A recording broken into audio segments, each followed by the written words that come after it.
Hi, this is Rabbi Katzavis. In honor of May Day and the general strike on May Day that's happening this year, I thought I'd share a few words, a few thoughts about what our tradition, our Torah, teaches us about economic relationships and workers' rights.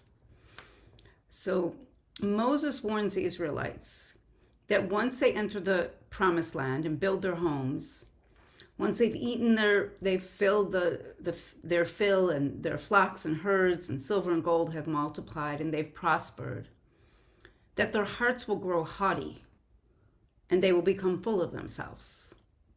They'll forget their humble beginnings as slaves and that God freed them from slavery.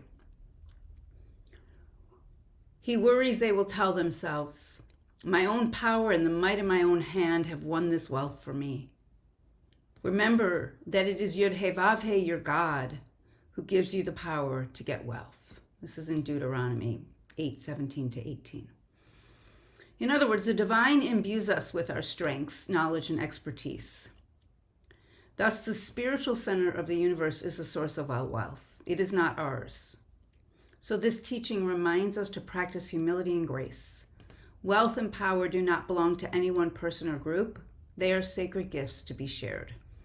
Currently, throughout the world, economic systems are structured around a capitalist model that rewards those with the most money and power, even though the unequal distribution of wealth results in some people suffering and dying from hunger and exploitation, while others have more money and possessions than they could ever need in a lifetime.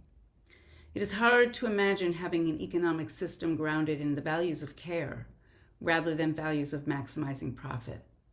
Yet this is exactly what Torah demands of us. In fact, the Torah not only demands that we should create a caring economy, it goes even further and teaches that we should create an economic system in which all economic relationships are treated as holy interactions that are spiritually alive and ethically coherent. Our economic relationships should be ones in which we recognize other human beings as embodiments of the divine. In our present world, companies, banks, and individuals regularly loan money to people and earn large profits from these loans. Individuals and nations alike are strong-armed into borrowing money at exorbitant rates, binding them into unequal power dynamics that leave a class of people and nations in debt for generations and generations. But the Torah has a different vision. When we create relationships between employers and workers or lenders and borrowers, we are commanded to treat the employee and the borrower as someone equal to ourselves. We cannot charge interest because it is immoral to earn profit that way from one's own wealth. If a borrower gives an item of theirs as security, it has to be returned to them at night because they may need it. If you go to the person's house to claim the pledge, you cannot enter the home to retrieve it. Keeping someone's garments or other articles for security, withholding payment of their wages, even for a day, and even charging interest is tantamount to theft. Ramban takes this one step further, explaining that a laborer requires his daily payment of wages to be able to feed his family. If the employer keeps his wages, the laborer will die.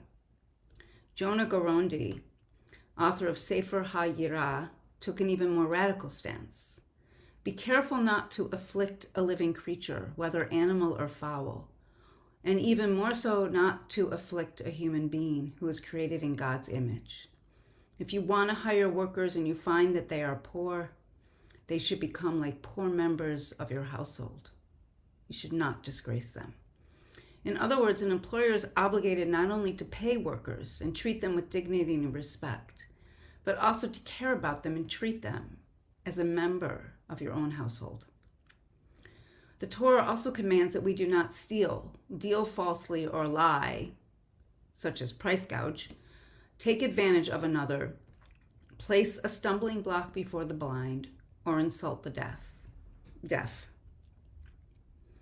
Or Chaim, commenting on this passage in Leviticus, explains that the Torah does not merely prohibit theft, but also exploitation of one's position of strength, vis-a-vis a person whose social or financial position puts him at a disadvantage.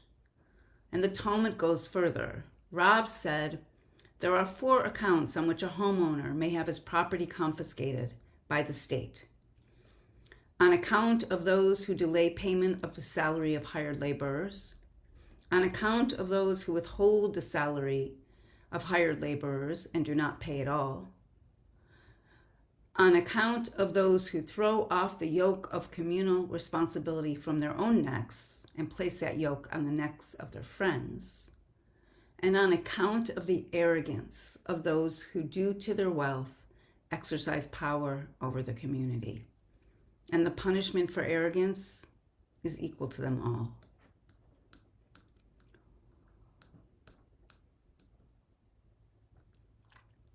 Isaac Caro explains that our fate is tied to one another and to the way in which we create and build a society.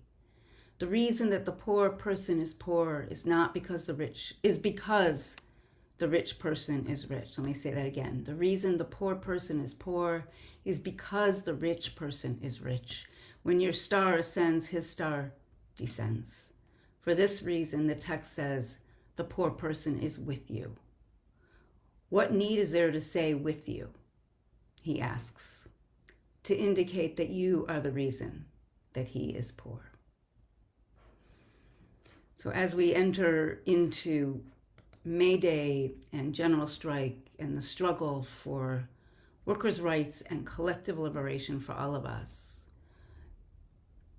let us remember that our Torah has some really beautiful teachings to offer us about the relationship between the wealthy and the poor and our obligation to care for people as if they were poor people, as if they were members of our own household, to take that much care.